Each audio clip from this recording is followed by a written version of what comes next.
যারা আছেন তাদের তো ধন্যবাদ। ওকে, দেন পড়েন। There is mounting evidence that the frequency and magnitude of landsliding is changing in many parts of the world in response to climate change. হ্যাঁ, তাহলে এখানে তো সিম্পলিফাই কি আসলো? ক্লাইমেট চেঞ্জ নিয়ে কথা বলছে, যেখানে একটু একটু স্পিকারটা কাছে আনেন, ক্লিয়ার হওয়ার জন্য। ক্লাইমেট চেঞ্জ নিয়ে কথা বলতেছে, যেখানে ক্লাইমেট চেঞ্জের কারণ হিসাবে যে ফ্রিকোয়েন্সি আর ম্যাগনিটিউড যে ল্যান্ডস্লাইডিং হয়, এই চেঞ্জের কারণে যে ক্লাইমেট চেঞ্জ হ্যাঁ, হচ্ছে, এটা নিয়ে কথা বলছে। তাহলে এখানে একটা ফ্যাক্ট বলতেছে যে ক্লাইমেট চেঞ্জের কারণ, তাই না? জি তাহলে আমরা এখানে বলতেছি যে ক্লাইমেট চেঞ্জের একটা কারণ পাচ্ছি। সেই কারণটা কি? সেটা হচ্ছে এই কারণে কি হইতেছে, ফ্রিকোয়েন্সি অ্যান্ড ম্যাগনিটিউড ল্যান্ডস্লাইডিং হইতেছে, তাই না? জি সো এই কারণটার কারণে আমরা কি ফ্রিকোয়েন্সি প্লাস ম্যাগনিটিউড ল্যান্ডস্লাইডিং গুলো হইতেছে। ওকে, এটা হচ্ছে কি ক্লাইমেট চেঞ্জের কারণে, এই তো। জি এখন পরেরটা বলছে এটা হচ্ছে এটা, এখন এটা একটা ফ্যাক্ট, তাই না? সেন্টেন্স ফাংশন কি একটা ফ্যাক্ট না? fact. ওকে, তারপরে This is not surprising given that precipitation is one of the two external triggering mechanisms, the other being seismic activity involved in the formation of landslides. হ্যাঁ, তাহলে এখানে বলছে কি যে অথর মনে করতেছে এটা কি না, নর্মাল, সারপ্রাইজিং না, তাই না? জি তার মানে কি যে এই যে এক সে আলাদাভাবে একটা কথা বলছে যে অথর বলতেছে এটা নর্মাল, এটা হবেই। প্লাস সে আরো বলছে যে আপনার এই যে দুইটা প্রিসিপিটেশন আর কি, seismic আর হচ্ছে activity. সেসমিক, কোথায় গেল ওই যে সিসমিক যেটা, তাহলে সিসমিক মানে কি বলেন তো? ভূমিকম্প।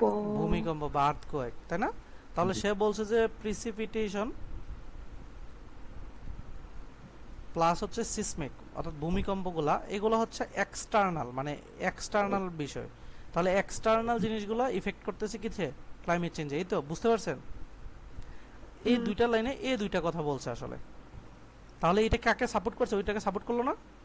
আগের লাইন সাপোর্ট করছে। তাহলে আমরা সেন্টেন্স ফাংশন কি পেয়েছি, সাপোর্ট, ওই প্রথমটা fact, 3 number. evidence from the past clearly indicates that cycles of elevated landslide activity have been followed by cycles of low activity, and that they are correlated with climate fluctuations over a variety of time scales. ওকে, তাহলে এখানে কি বলছে? এখানে লো activity মানে decrease হচ্ছে landslide activity, যেটা তাহলে সে হচ্ছে মেইনলি ফার্স্টের সাথে বর্তমানটাকে কানেক্ট করছে, কোরিলেট করছে, অর্থাৎ এটাকে আগের গুলোর সাথে কি বর্তমানে কোরিলেট করলে এটা কি সাপোর্ট না কন্ট্রাস্ট? ভাইয়া সাপোর্ট এই করে। লাইনটার মানেই আমি বুঝি নাই। এই লাইনটার মানে বলছে আপনাকে যে ক্লাইমেট চেঞ্জগুলো যে হয়েছে, হ্যাঁ, যে এটা হচ্ছে যে এই যে টাইম, বিভিন্ন টাইম স্কেলে যে ফ্ল্যাকচুয়েশনটা হয়েছে, ঠিক আছে, এটা আসলে এই যে এখানে কাজগুলো যেগুলো বলছে যে সিসমিক বা হচ্ছে প্রিসিপিটেশন বা ক্লাইমেট চেঞ্জ হওয়ার গুলো ম্যাগনেটিক বা ল্যান্ডস্লাইডিং, এগুলোর সাথে সে কি করছে, কোরিলেট করছে যে হ্যাঁ এগুলো যেগুলো এই কারণেই হয়। বুঝতে পারছেন? সো আচ্ছা, সে আসলে আগের ডেটাগুলোর সাথে এই ডেটাগুলো মিলিয়ে রাখছে যে সেম এই কারণেই হয়, মানে সে জাস্ট হচ্ছে জাস্টিফাই করছে। তাহলে সে কি আগেরটাকে সাপোর্ট করলো না? জি হ্যাঁ সো এই জিনিসটা এতটুকু বুঝছেন? হ্যাঁ। ক্লিয়ার বাকিরা? জি ভাইয়া। ওকে, ঠিক আছে, তাহলে এইটুকু বলেন। এইটুকু, হ্যাঁ পড়েন। What sets current changes in landslide activity apart is the likely influence of anthropogenic, that means human-caused factors, either acting alone or in concert with climate, which can further modify the process of landsliding and the nature of ecosystem response. হ্যাঁ, কি বলছে? এখানে যে মানুষের কারণে যে সমস্যাটা হচ্ছে, এটা নিয়ে কথা বলতে, এটা তাহলে এখানে আলাদাভাবে অথরা একটা বলছে যে এই যে আপনাদের যে চেঞ্জগুলো হইতেছে, কারেন্ট চেঞ্জগুলো হইতেছে বা ল্যান্ডস্লাইডিং গুলো হইতেছে, এগুলা মানুষের একটা কারণ আছে, তাই না? হুম। তাহলে কি ক্লাইমেট চেঞ্জ বা ফ্লোটা, এটা হচ্ছে কি সে এখানে বলতেছে যে হিউম্যান একটা ফ্যাক্টর কাজ করে। তাহলে সে একটা হিউম্যান ফ্যাক্টরে আনছে অথর, এই তো, এটা পুরোটা জিনিসটা একটা হিউম্যান ফ্যাক্টরে আনা, এই তো বুঝাইছে নাকি? জি ওকে, তাহলে আমরা কিন্তু ইজি ইজি এইভাবেই পড়বো, পরীক্ষা হলে এইভাবে যখন পড়বেন তখন দেখবেন আপনার ইজি হয়ে গেছে। হ্যাঁ পড়েন। Among these factors, deforestation and land use change have the potential to influence the frequency and magnitude of landsliding because of their direct effects on vegetation attributes that influence fault slope stability. কি বলছেন? এই যে landsliding হচ্ছে, ডিফরেস্টেশনাল land use যে চেঞ্জটা, এটা একটা potential influence আছে। হ্যাঁ, তাহলে এটা জিনিসটা এরকম না, এটা ডাইরেক্ট আমরা বলতে পারি না যে ডিফরেস্টেশন এবং ল্যান্ড ইউজের চেঞ্জটা এটা হচ্ছে ডাইরেক্ট ইফেক্ট, ডিরেক্ট ইফেক্ট। তাই না? তাহলে এটাই তো নাকি? তাহলে ডিফরেস্টেশন এবং হচ্ছে কি ল্যান্ড, যেটা এই যে ল্যান্ড চেঞ্জিং, যেটা ল্যান্ড চেঞ্জ যেটা হইতেছে, এটা হচ্ছে কি ক্লাইমেট চেঞ্জের মধ্যে কি ইফেক্ট করতেছে, কিরকম ইফেক্ট পড়তেছে? Direct direct effect. ক্লাইমেট চেঞ্জের ক্ষেত্রে ডিরেক্ট এফেক্ট পড়তেছে। তাহলে এগুলো কিন্তু একটা একটাকে সাপোর্ট করে যাচ্ছে, এখানে কোনো নেগেটিভ ওয়ার্ড পাইছি আমরা? না। পাই নাই। তাহলে আমরা এখানে পুরো জিনিসটা যদি এইটুকু আসি, তাহলে এখানে বলছে সে হিউম্যান একটা ফ্যাক্টর আছে, এখানে বলছে যে ডিফরেস্টেশন, ল্যান্ড ইউজ চেঞ্জ, এগুলো হিউম্যানদের কাজ, হিউম্যানরা এগুলা করার কারণে ডাইরেক্ট ক্লাইমেট চেঞ্জের কাজ হইতেছে, ইফেক্ট পড়তেছে। তাহলে হিউম্যানদের একটু কথাবার্তা বলতেছে যে হিউম্যানরা ইফেক্ট ফালাচ্ছে, আর এক্সট্রা ভাবে কারা দায়ী? বাইরের এরা, তাই না? বুঝা গেছে? ওকে, 3 নাম্বার এইটুকুতে কি বলছে পড়েন। the extent and conditions under which mountain ecosystems are resilient to these changes, that is, the amount of disturbance they can absorb before changing into states with different structure and function, are not known. কি বলছেন? এখানে যে অন্যান্য যে বাইরের যে এই ecosystem বা কি বলে এটাকে, ক্লাইমেট চেঞ্জের যে কারণগুলো আছে, অনেকগুলো কারণ যেগুলা বাইরে থেকে আসছে, যেগুলা এখনো ডিফাই করা যায়নি বা আইডেন্টিফাই করা যায়নি। তাহলে আমরা এছাড়াও অনেকগুলা কারণ আছে যেগুলা কি আননোন, তাই না? বুঝতে পারছেন? পুরোটা বলছে যে amount of disturbance they absorb before changing the state, এই যে অনেকগুলো যে আসতেছে অ্যাবজর্ব করতেছে ডিফারেন্ট স্ট্রাকচার এবং ফাংশন, বিভিন্ন স্ট্রাকচার ফাংশন, এই যে এগুলো হইতেছে ল্যান্ডস্লাইডিং বা এগুলো হইতেছে, এগুলো অনেক এখনো কি আছে? এখনো আননোন আছে। বুঝা গেছে? এবং হচ্ছে লাস্টে কি বলছে? Addressing this issue is crucial for the long-term conservation of ওকে, তাহলে এই যে যেগুলো হচ্ছে পাচ্ছে না, এখন আননোন আছে, এগুলো কি কি রকম?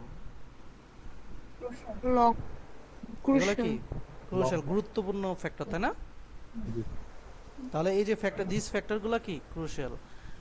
এখন বলেন পুরো জিনিসটা বুঝছেন? তাহলে এই পুরো জিনিসটার প্রাইমারি ফাংশন বললে কি বলতাম? ল্যান্ডস্লাইডিং এর কারণ, ল্যান্ডস্লাইডিং এর কারণ এবং হচ্ছে এগুলোর আইডেন্টিফাই, এই তো ক্লিয়ার? এই যে বুঝে গেছেন প্রাইমারি। এখানে কোনো নেগেটিভ ফাংশন পাইছি আমরা? যদি আমাদের সেন্টেন্স ফাংশন বলে, কোনোটাকে আমরা রিফিউট করা, কোশ্চেন করা, এগুলো পাবো নাকি পাবো সাপোর্ট করা, এই টাইপের কিছু? সাপোর্ট। ক্লিয়ার তো সবাই? এই যে একটা প্যাসেজ পর আমরা 2-3টা কোশ্চেনের মাথায় আনসার নিতে পারি, পারি তো? এইটুকু সবাই ক্লিয়ার? কার কোনো প্রশ্ন থাকলে করেন।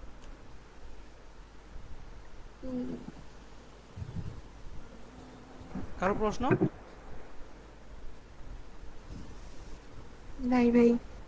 নাই? ওকে, তাহলে আমরা সুন্দর করে তাহলে আবার একবার পড়ে নিই। তাহলে আমরা বলছি যে ক্লাইমেট চেঞ্জের কারণে ফ্রিকোয়েন্সি এন্ড ম্যাগনিটিউড, ল্যান্ডস্লাইডিং এর কারণে ক্লাইমেট চেঞ্জ হয়, এবং বাহিরের থেকে কাজ হচ্ছে ভূমিকম্প এবং প্রিসিপিটেশনগুলো। তারপরে এই এভিডেন্সগুলো হচ্ছে আগের ফার্স্টের সাথে সম্পর্ক করে বলছে যে হ্যাঁ ঠিক আছে। হিউম্যানদের কাজ বলছে, হিউম্যানদের ডিফরেস্টেশন, ল্যান্ড ইউজ চেঞ্জগুলো ডাইরেক্ট ইফেক্ট ফেলাচ্ছে, এবং বলতেছে যে অনেকগুলো কারণ আমরা এখনো আননোন, জানি না, এই কারণগুলো আসলে ক্রুশাল, গুরুত্বপূর্ণ। শেষ। এই তো পুরো জিনিসটা এইভাবে বলছে, কিন্তু জিআরইতে একটু কিভাবে লিখছে, তাই না? লিখাতেই কঠিন হয়ে গেছে নাকি? ওকে, এখন তো ক্লিয়ার হয়ে গেছেন নাকি? হ্যাঁ। ওকে, ডান। তাহলে আমরা কোশ্চেনে যাই। কোশ্চেন পড়ার জন্য আপনাদের 2 মিনিট সময় দিলাম, মানে 1 minute, sorry 1 minute standard time. 1 মিনিটে পড়েন, পরে আমাকে বলবেন পরে কোনটা আনসার হইতে পারে, কেন হবে।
ওকে, পড়ছেন? জি ভাইয়া। হ্যাঁ, তো এখানে বলছে যে evidence from the first evidence থেকে কি হয়েছিল? ফার্স্ট এভিডেন্সে কি যে এক্সপ্লেনেশন দিয়েছে সেটা কি সাপোর্ট করলাম নাকি কন্ট্রাস্ট করে নিলাম? সাপোর্ট সাপোর্ট করলাম। তাহলে বলেন তো আনসার কি ভাবতে হবে বেশিক্ষণ? না। না তো। না, তাহলে আপনি একটু মিলাই নেন। দেখেন, ইতে যদি যাই, অ্যাকাউন্টে হিস্টোরিক্যাল অ্যানোমালি অস্বাভাবিকতা কিছু করছিল আবার ফার্স্টের সাথে? আগের লাইনের না। তো কোনো হিস্ট্রি বলেনি। ও বলে না। হাইলাইটে সাইন্টিফিক কনসেনসাস, এই যে কনসেনসাস হচ্ছে মানে কি বলে কনসেনসাস মানে তো কি, মতামত বা যে এগ্রিমেন্ট নিয়ে কোনো কথা বলেনি। হ্যাঁ, তাহলে এরকম করে হাইলাইটেড করছে আগের লাইনের সাথে? না। না। না। ডিসমিসে এই যে কাউন্টার এক্সাম্পল দিছে, বিপরীত কথা বলছে? কোনো না। কন্টেন্ট। বলে নাই। অবজেকশন দিছে কোনো? না। না। না। তাহলে দেখেন জাস্ট সাপোর্ট করছে। প্যাসেজটা যদি ঠিকভাবে পড়েন, এটা কারেকশন হওয়ার সম্ভাবনা কি বেড়ে গেল না? হুম। বুঝছেন সবাই বাকিরা কেন এ হয়েছে? বাকিরা কি আছেন? আমি তো খুব মানুষ কম দেখতেছি। জি ভাইয়া। ওকে, ঠিক আছে, এটা করেন, এটা মিস করেন না, যতটুকু শিখতেছেন এটাই লাভ। ওকে, তাহলে আমরা এটা বুঝছি। তাহলে সেকেন্ড কোশ্চেনটার জন্য আমি সময় দিই, কারণ যেহেতু আপনার বাসা থেকে ঠিকভাবে পড়েন না, এই জন্য আমি একটু সময় দিচ্ছি আর কি আজকে। নর্মালি তো আমি পড়ে যাই। সো আমি প্যাসেজটা দেখায়ও সময় দিই যাতে প্যাসেজ থেকে খুঁজতে পারেন জিনিসটা। সো সেকেন্ড কোশ্চেনের জন্য আমি 1 মিনিট সময় দিলাম, জাস্ট পড়েন, আমাকে আনসার দিবেন। এই যে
ওকে, পড়ছেন?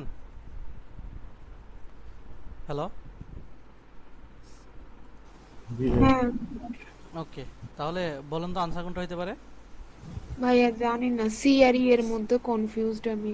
আরিফ আচ্ছা, ভাই সি বলেন। আর ই পর্যন্ত কনফিউজডে আসতে পারছেন, এটাই তো আমার কাছে অনেক কিছু। দুইটাতে আসতে পারছেন, তিনটা কাটতে পারছেন। ওকে, আর কেউ? ই তো হবে না, ই হওয়ার সম্ভাবনাটা বেশি দেখছি। সি হওয়ার সম্ভাবনা বেশি। ওকে, আর কেউ বলবেন কিছু? আর কোনো অপশন নেবেন কেউ? কেউ নাই?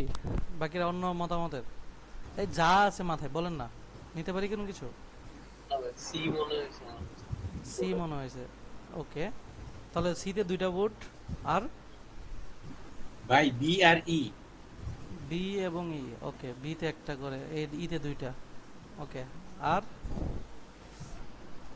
ওকে, তাহলে আমরা দেখতেছি যে অন্যগুলো এমনিতে কেটে দিয়েছেন, তাই না? সি এবং এ আর ডি একদমই বাদ। তাহলে আলটিমেটলি আপনারা প্রসেস অফ এলিমিনেশনের দ্বারা কাছে যাইতে পারছেন।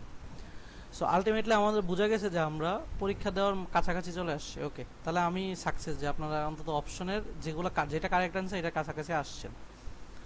ওকে, আমাকে বলছে the passage makes which of the following claims, কোন ক্লেমটা প্রসেস দিছে প্যাসেজ থেকে আসছে, প্যাসেজ থেকে পাইছি। আচ্ছা, প্রথমত বোঝার জন্য কোশ্চেনটা থেকে আসার জন্য, আচ্ছা এখানে তো কয়েকটা ফ্যাক্টর বলছে, তাই না? একটা বলছে হচ্ছে সিসমিক, একটা বলছে হচ্ছে আর কি জানে ডিফরেস্টেশন, আর প্রিসিপিটেশন, কি জানে Precipitation. প্রিসিপিটেশন, সিসমিক, ল্যান্ড তারপরে ইউজ, হিউম্যান, তাই না? জি ভাইয়া এই ল্যান্ড তিনটা ফ্যাক্টর ইউজ, কি, এই তো ল্যান্ড, হ্যাঁ ল্যান্ড, এই কোন ফ্যাক্টর কি কোনটার সাথে রিলেটেড, যে এটা হইলে এটা হবে, এটা হইলে ওইটা হবে, এরকম রিলেটেড এখানে, নাকি আলাদা আলাদা ক্ষতি করতেছে? আলাদা আলাদা। তো প্যাসেজে কোনো ভাবে কি বলছে যে আমি এইটা হিউম্যানের জন্য এ হইতেছে, এর জন্য এ হইতেছে, এরকম কিছু বলছে? না। তাহলে সবাই আলাদা আলাদা আইডেন্টিটি, ঠিক আছে? তাহলে সবার হিসাব করবো আলাদা আলাদা। তাহলে যদি কোশ্চেন অপশনে যদি একজনের সাথে আরেকজন রিলেট করে আনসার করতে চায়, আমি কি ওই আনসারটা হবে কি হবে না? বাদ। হবে না। আচ্ছা, তাহলে আমি এতে যাই। বলছে এ রাইজ ইন প্রিসিপিটেশন রেজাল্টিং, আচ্ছা, for human factor has increase the frequency and magnitude of landsliding. এটা কেন বাদ দিয়েছেন, মানে আপনাদের ভাইয়া লজিক? রাইজ প্রিসিপিটেশনের রাইজ বলে না। রাইজ নিয়ে কিছু বলে না। প্রথমত হচ্ছে এটা, এটা হচ্ছে আমাদের কাটা। ওকে, গুড গুড নলেজ। সেকেন্ড কথা হচ্ছে দেখেন, এটার সাথে রেজাল্ট হিউম্যান ফ্যাক্টর একসাথে দুইটাকে কি করছে, দুইটা ফ্যাক্টরকে তুলনা করছে। তুলনা করছে। রেজাল্ট ফ্রম এইটার সাথে এটা তুলনা করে এইটা বলছে ফ্রিকোয়েন্সি এন্ড ম্যাগনিটিউড লেন্সে। এটা কি দুইটা একসাথে হইতো নাকি যার যা আলাদা আলাদা? আলাদা আলাদা হয়তো, তাহলে আবার এটা মাঝে মাঝে একদম ইনফ্লুয়েন্স জাস্টিফাই করে থাকে। একদম কাটা। এটাও নাই, ঠিক আছে লজিক। সেকেন্ড কথা আরো জাস্টিফাই হয়ে গেলাম যে দুইটা একসাথে তো নাই, তুলনা করে তো কিছু বলছে উপরে, কম্পেয়ার তো করি নাই। বিতে আসি, পড়েন। Human factors have led to greater changes in landsliding activity than have আচ্ছা cyclical হ্যাঁ, climate তাহলে হচ্ছে factors. দেখেন আবার হিউম্যান ফ্যাক্টরের সাথে কার কার তুলনা করছে?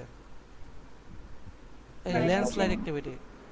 দুইটা ক্লাইমেট চেঞ্জে দুইটাকে কি করছে, এই যে কম্পেয়ার করছে। গ্রেটার চেঞ্জ, গ্রেটার চেঞ্জ কোন জায়গায় পাইছি? এর থেকে এ বেশি, এর থেকে কম? কম্প্যারিজন ছিল না। কম্পারিজন কি ছিল না, পাইছি? আর কম বেশি নিয়ে কোনো কথা বলি। কম বেশি নিয়ে কথা না। তাহলে দুইজনে দুইটা জিনিসকে কম্পেয়ার করে তো আমরা এখানে কিছুই পাই নাই। বুঝতে পারছি নুরুল ভাই, এটা কেন বাদ দিলাম? নুরুল ভাই কি আছেন, শুনতেছেন? নুরুল ভাই তো কোশ্চেনটা করছিলেন মেবি, এটা বলছিলেন। তাহলে এটা বাদ দিলাম কেন? আমাদের বলছে যে চেঞ্জ, কম্পারিজন। তাহলে উপরে কোনো প্যাসেজে বলে নাই যে আমার হিউম্যান ফ্যাক্টর ল্যান্ডস্লাইডিং থেকে বেশি গুরুত্বপূর্ণ বা বেশি চেঞ্জ করতেছে, কিংবা কোনোভাবে বলে নাই, এই জন্য আমরা এটাকে রাখি নাই। ওকে, আমরা ই পাইছি, ইটা একটু করি। হ্যাঁ বলেন। Changes in land use patterns in mountain ecosystems are generally correlated with changes in climate.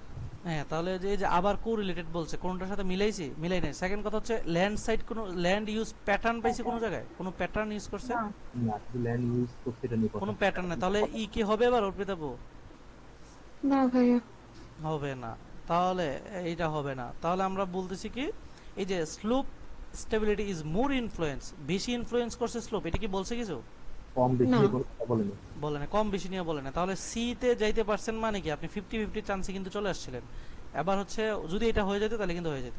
তাহলে দেখেন এটা হয়ে গেছিল আপনাদের, এটা হয়ে যেত, দুইটা হয়ে যেত কিন্তু। তাহলে পরে এটা আরিফ ভাই পরে জাস্টিফাই করে দেন। Decrease in landsliding activity have historically been accompanied by changes in climate.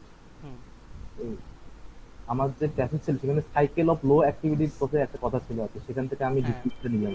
হ্যাঁ, সুন্দর করে এখানে বলে দিয়েছে আমাদের এখানে, এই যে ওই এভিডেন্স যে লাইনটা, সেকেন্ড এই লাইনটা যে এখানে বলে দিয়েছে যে evidence from the first clearly indicate that cycle have elevated, এই যে landslide activity have been followed by cycle of low activity. এই যে তারা লো অ্যাক্টিভিটি ফলো করে, ডিক্রিজ অফ লো অ্যাক্টিভিটি আর কি, ডিক্রিজ অফ ল্যান্ডস্লাইডিং। ওকে, সুন্দর। বুঝতে পারছেন এবার কিভাবে প্রসেস অফ এলিমিনেশন করে বাদ দিতে হয়? ক্লিয়ার তো নাকি সবাই বাকিরা? আর জিনিসটা হলো এক একটা পড়ার পরীক্ষা হলে অনেকগুলো একসাথে প্রেসারে পড়ার মধ্যে পার্থক্য অনেক। হ্যাঁ এখন ভাইয়া সি বুঝছো এই নাম্বারটা এই যে পরীক্ষা সামনে হলে বের পড়ার জন্যই তো করছেন। পরীক্ষা হলে পড়ার জন্যই তো আপনার কি করতে হবে, ওই যে রিয়েল কোশ্চেন মক করে দিতে করে অ্যাডাপ্ট হয়েছেন তাই না? তাছাড়া তো মানে হবে না রিয়েল কোশ্চেন ছাড়া এত এত রিয়েল কোশ্চেন একটা করা মানে কি 27টা কোশ্চেন করা একবারে এক বসাতে, কিন্তু নর্মালি কি জি। বাসায় প্র্যাকটিস করলে 27টা একসাথে করেন? না ভাই, কখনই করেন না, এই জন্য এটা দরকার। ওকে, আর কোনো ভাইয়া প্রশ্ন? হুম। ভাইয়া সি নাম্বারটা আমি এখন ওইটা আচ্ছা, সেকেন্ড কথা, প্রথম কথা হচ্ছে আমরা আরসি করার ক্ষেত্রে কি করি, সব থেকে বেশি প্রসেস অফ এলিমিনেশন করি তাই না? হ্যাঁ যে কোনটা যাবে না, প্রথমত এটা কাইটা কাইটা একদম কাছাকাছি মিনিং এ যেটা যায়, কাছাকাছি একদম কাছাকাছি যেটা যায় সেটাই আমরা আনসার নিই। আমরা বাকিগুলো একদম বাদ দিয়ে দিয়েছি। এখন এটা কেন হবে, আমাকে এখানে বলছে দেখেন, আমাকে বলছে ফ্রম ফার্স্ট এভিডেন্স থেকে সে পাইছে কি যে সাইকেল অফ এলিভেটেড উঁচু মানে সব বড় ল্যান্ডস্লাইডিং অ্যাক্টিভিটি গুলো ফলো করে কাকে, ছোট ল্যান্ডস্লাইডিং অ্যাক্টিভিটিকে। ঠিক আছে, হুম ছোটগুলা হইলে বড়গুলো আস্তে আস্তে কোরিলেটেড হয়, মানে তাহলে ছোট ল্যান্ডস্লাইডিং গুলোকে ফলো করে। তাহলে এখানে বলছে ডিক্রিজ অফ ল্যান্ডস্লাইডিং মানে ছোটগুলা মানে যেগুলো কম হইতেছে কম ছোটগুলা সেইগুলা কি চেঞ্জ, এই যে অ্যাকমপ্লেইন মানে হচ্ছে কি ফলো করা by changes of climate change, মানে এটা হিস্টোরিক্যালি বলছে না যে ছোটগুলা জন্যই তো বড়গুলা হইতেছে নাকি, হ্যাঁ লেখাটা এভাবে বলছে যে ছোটগুলা যে হইতেছে এটা আসলে লেন্স মানে ক্লাইমেট চেঞ্জের জন্য দায়ী activity have been historically have been অ্যাকমপ্লেইন, মানে জিনিসটা কি ওই যে বড়গুলা হইতেছিল কাকে ফলো করতেছিল, বড়গুলা ছোটগুলাকে করে বলছি। ছোটগুলাকে, এই জিনিসটা এখান থেকে আসছে, বুঝছেন? বুঝাই দেওয়ার পর বুঝছি। আচ্ছা, এটা বুঝা বাকিগুলা কাটতে পারছেন তো নাকি? তাহলে এটা আনসারে হ্যাঁ রাখছিলেন কেন? আমি এটা আনসারে রাখছিলাম কারণ বুঝি নাই ই ডি সি আর ইটা, কারণ ডিক্রিয়েস বলছিল আরেকটা তো বলছিল যে বাকিগুলা তো ল্যাঙ্গুয়েজ কাটতে পারছেন এই তো নাকি? হ্যাঁ ওকে ঠিক আছে, ধন্যবাদ। তাও তো আনসার পর্যন্ত আসতে পারছেন, তাহলে এটাও আবার 1 মিনিট সময় দিলাম, করেন একবার।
ওকে, পড়া হয়েছে?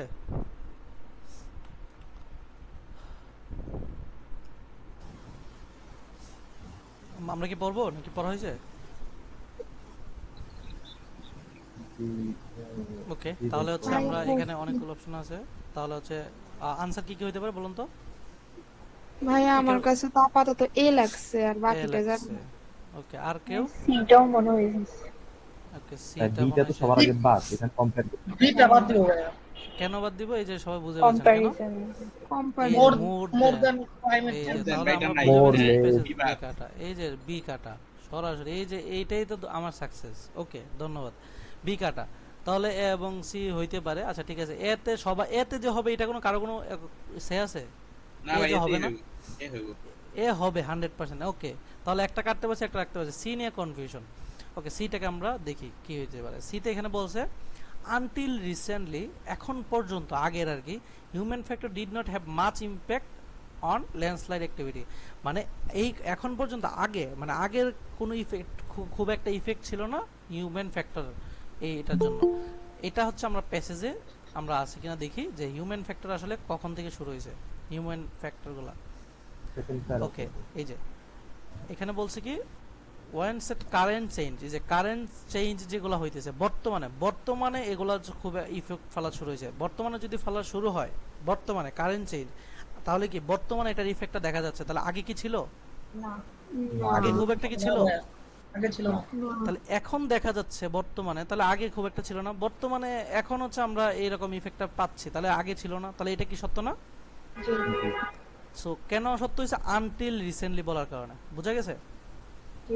সো এখন বললেন তো পুরো জিনিসটা ক্লিয়ার তো? পারবেন তো? ভাইয়া এটা একটু আরেকবার বুঝাই দেন ভাই। এই যে দেখেন আমাকে প্যাসেজে বলছে যে এইখানে বলছে যে আনটিল রিসেন্টলি। আনটিল রিসেন্টলি মানে কি বোঝায়?